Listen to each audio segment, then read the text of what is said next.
Hey everybody, welcome to the final part of the Pokemon Crystal playthrough. My name is Chris. My name is Trey. We are the Console Freaks.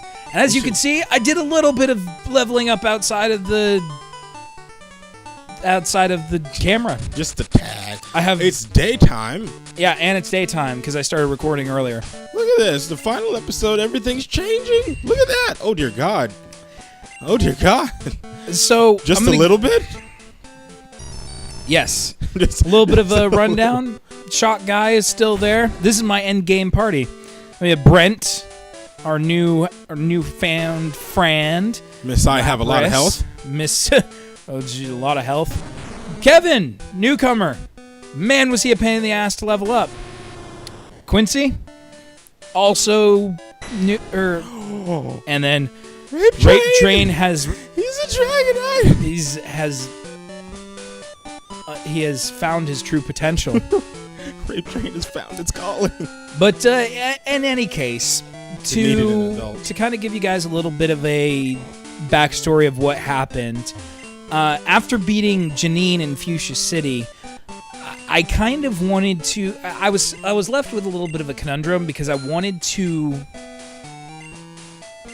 I had two battles left, really. Yeah. I had blue and I had red. And I wanted to be prepared for both of them. Now, I could have just prepared minimally for blue and then use type advantages to get through because that wouldn't have been hard. And then did a lot more with red, but the problem is just that after going through the Elite Four, which is where you go to level grind. Yep. It was just, I spent so much time at the Elite Four that I just got so annoyed. And I was just like, you know what? I'm just doing this until I get everybody leveled up to where I'm comfortable. Problem is, as you guys saw, I was mid-40s last time. Yeah. All of Red's Pokemon are 70s and 80. Oh, wow. So, yeah, type advantages help, but you're going to be there a while. So, after getting everybody to level 50, which took me, I think, a full week, every day, 3 hours of level grinding to get everybody up to level 50. Oh my gosh. Yeah, pain in the ass. Yeah. I finally hit the point till I was just like, you know what, if I keep doing this the way I was doing it, I'm not going to finish this game. Not in my deadline. And so I did something a little unethical. I used rare candies, and I put in a Game Shark cheat, used rare candies, and leveled everybody up because I just, at that point, I was doing so much off-screen anyways. Yeah. It wasn't really going to matter. It doesn't really deter or take anything away. We are in the Lego gym with the Lego gym leader. Legos. This is Blue. We saw him last time. Ha, blue floor. He's the last trainer to fight. And this is he's a balanced Pokemon. He starts off with a Pidgeot. Pidgeot, yeah. something like that. Anyways, flying type, treated as such. At this point, any of my Pokemon could have taken this. Yeah. Because I am about 10, 15 levels over all of his Pokemon. But these, I just wanted to be prepared. Yeah. And I did so much legitimately, and then I just got to the point where it was like, this is going to take me another 3 weeks in order to get done, and this playthrough is supposed to be over in 3 weeks. Yeah. It was just obnoxious. It would have taken so long. It really was going to. So I mean, it took you a week to get to level 50. Well, yeah, to get everybody to 50 from mid 40s. And it doesn't help the fact that going through the Elite Four, the best way to do it is to use type advantages. Yeah. And so once I got to Bruno, I didn't really have any type advantages over fighting types. In fact, 90% of my Pokemon were weak to fighting types. I think it was let me take a quick thought here. I think 4 out of 6 of my Pokemon were specifically weak to fighting types. Yeah. At least times 2. So it just became really obnoxious to level up, and I was just getting sick of it. But anyways, at this point, pretty much this is Red has similar Pokemon, Yeah. like a similar balance. So this is kind of training for what's to come. Yeah. You got Pure Psychic here, bring out a Dark type, it'll trash him. I've like blinked and we're almost done in the gym. And then you got Pretty Gyarados, much, yeah. obviously Shock Guy's the guy to send out. Actually, again, any of these people would be Yeah. plenty able to handle it. So Trey, as this journey comes to a close, what have you thought about the Kanto League, quote unquote?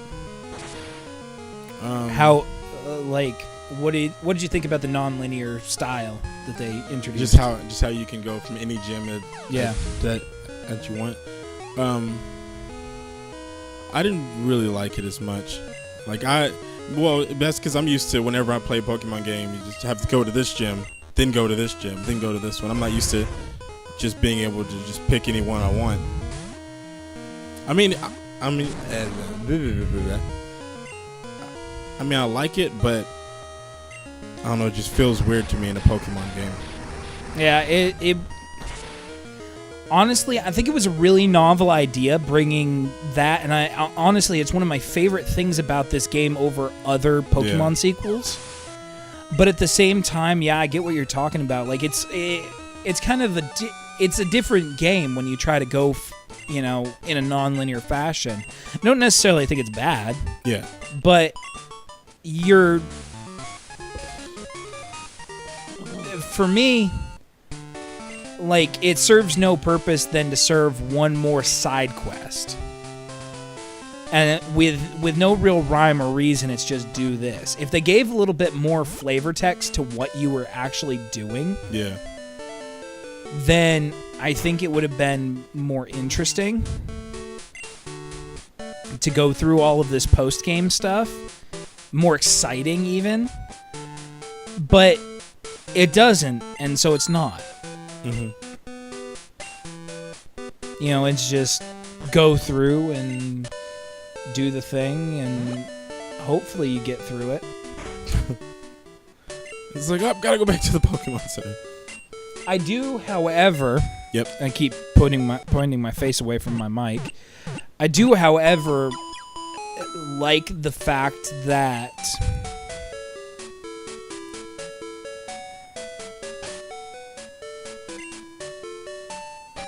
I've completely forgot what I was going to say now. And so, yep. Thought over. I mean, I do like how you, basically the final boss of this game is fighting the person from the previous Pokemon game. I do like that. I think that was pretty interesting. Yeah. I think that was one of the biggest things. Oh, now I know what I was going to say. I like how everything was kind of kept intact for this. And at this point, I was trying to figure out how the hell to unlock Mount Silver. But like, I don't...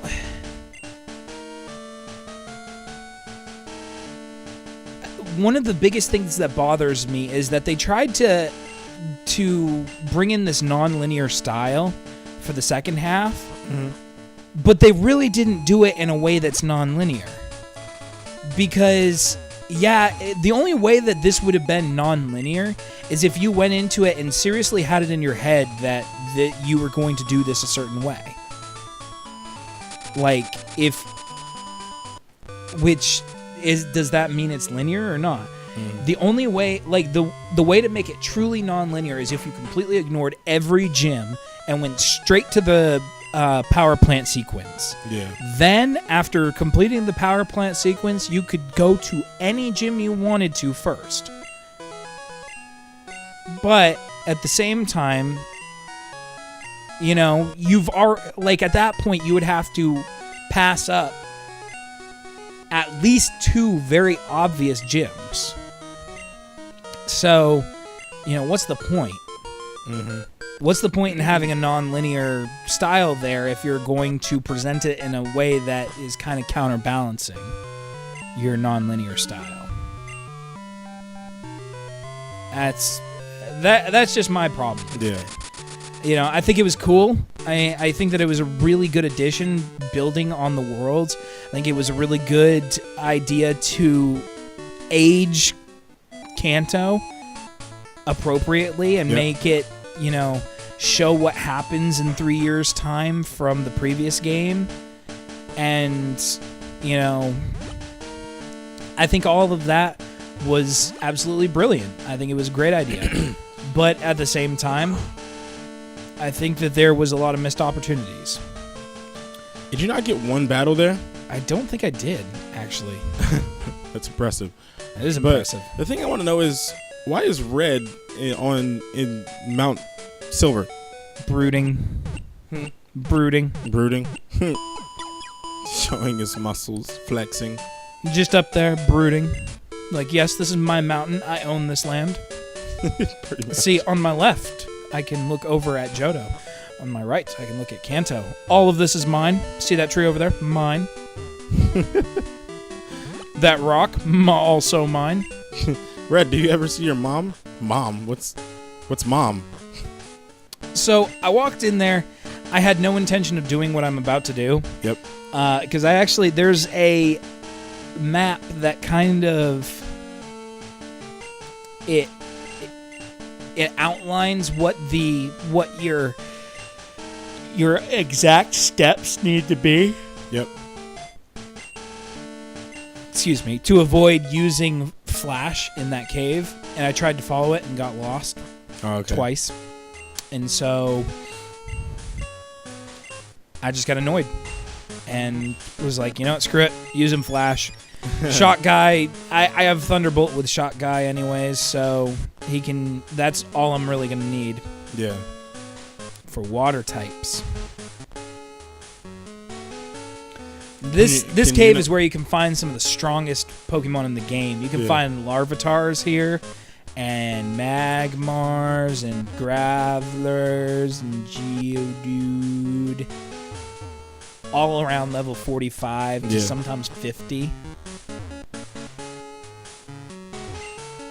Very ominous atmosphere too, which I think really lends itself to the game. You know, like you're going through. You know what you're about to do.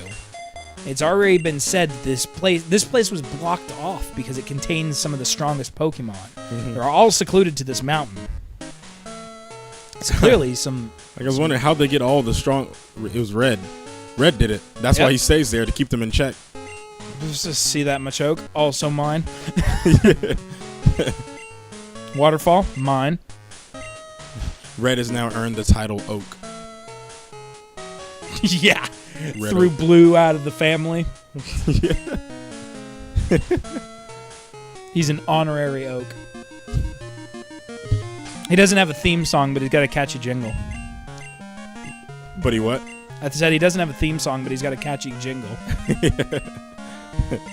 That's where all the Oaks start out. Jingles. They have to make their song on their own. They have to they have to go on a quest to find their disc. There's a disc somewhere in the world, and they have to find it.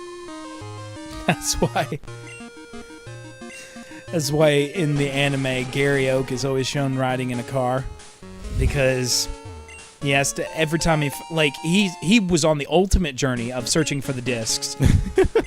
You know, and every time he found a new one, he had to play it on the radio for everyone to hear. It's like it's just something that they'll know it's theirs when they hear it. Like it'll just, something in their mind will just click. It's a heart song, like Happy Feet. Yeah. They'll just start dancing uncontrollably. This is my song. I finally found it. I want to see that. Water YouTube is gone. assemble. Yeah.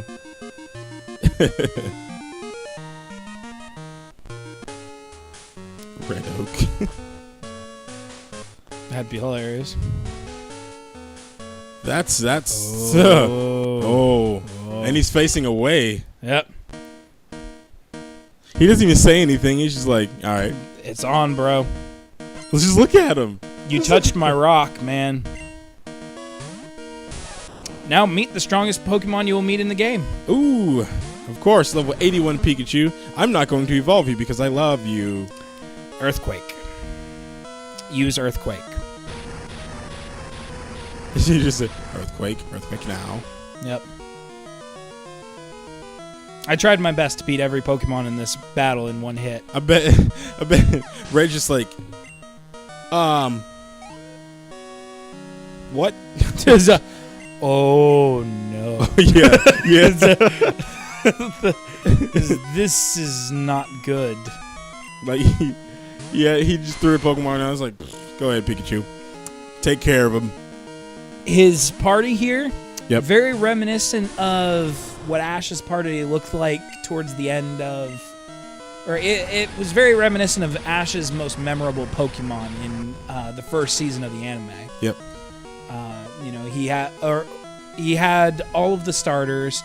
He had a Snorlax, of course, his massively popular Pikachu. But then he has an Espeon, which we don't know where the hell that came from. Because as we know, Ash didn't get an Eevee. Venusaur. Gary got an Eevee. Yep. That was his starter. I would have liked an Eevee as a starter. Right. It could be anyone you want. I can be anything you want me to be. So pretty much, at this point, type advantages are really your best bet unless you have no life and you've level grinded up to 100, which I have done before. Which Elite Four 50 times. my sister, me and her always had a competition. Like whenever me and her used to play Pokemon to see who could level up the Pokemon the fastest, and she would always beat me to 100. She would always beat me. I've only done it once, like with one Pokemon. I only focused on one Pokemon whenever I did it. Done it a couple different times. Mhm. I usually do it at least once with every generation that I play. I think the first time I didn't do it was actually when I played Alpha Sapphire. Yep. Because I kind of lost the will, even though it's so easy to level up there. Mm-hmm. Because when you, like, anything you get from the Wonder Trade has a trade bonus for EXP. So, or the global trading system, anything that you get has a trade bonus. So, but at this point, not much to say about this. It's such an epic end to it, though. Yeah.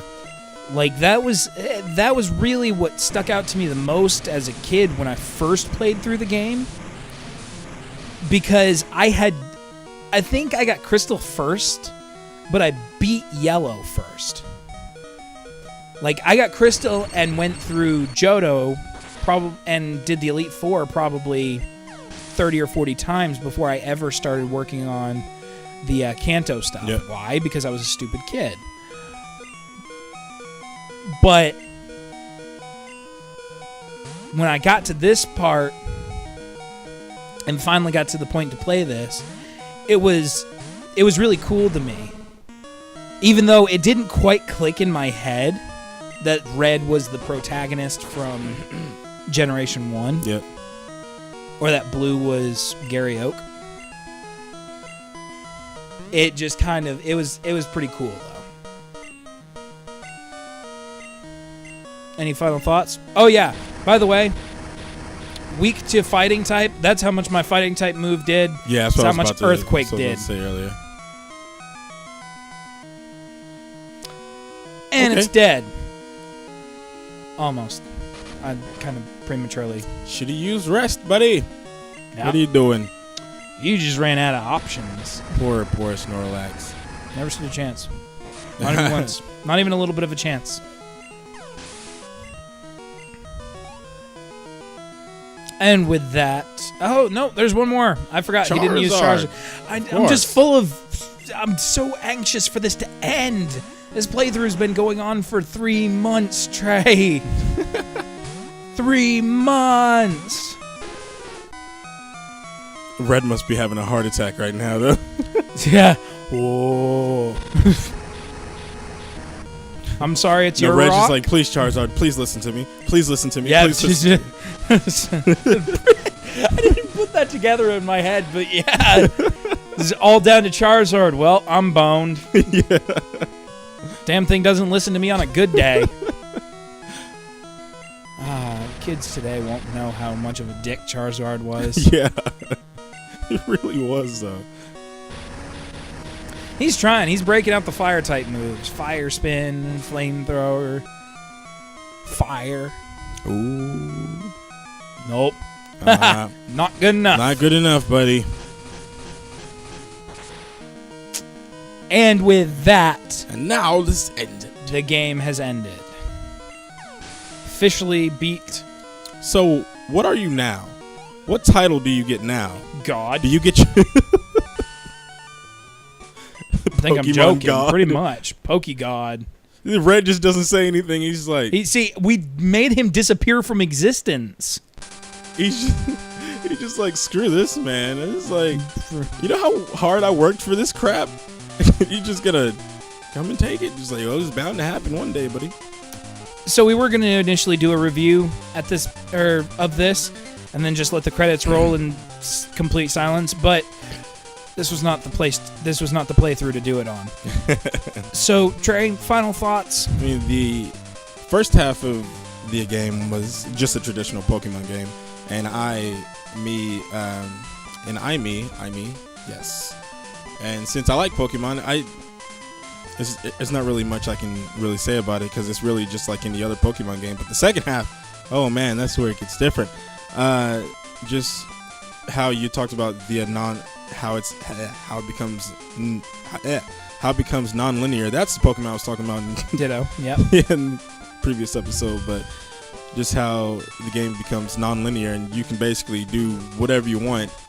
It's really different, and I wasn't I kind of was expecting it to go the way it did, and also how you talked about how the gym that you start off with whenever you first get to Kanto is higher than the One of gym- the last gyms. yeah, like one of the last gyms that you faced off against. Yeah, I thought that was kind of weird. I thought that if they were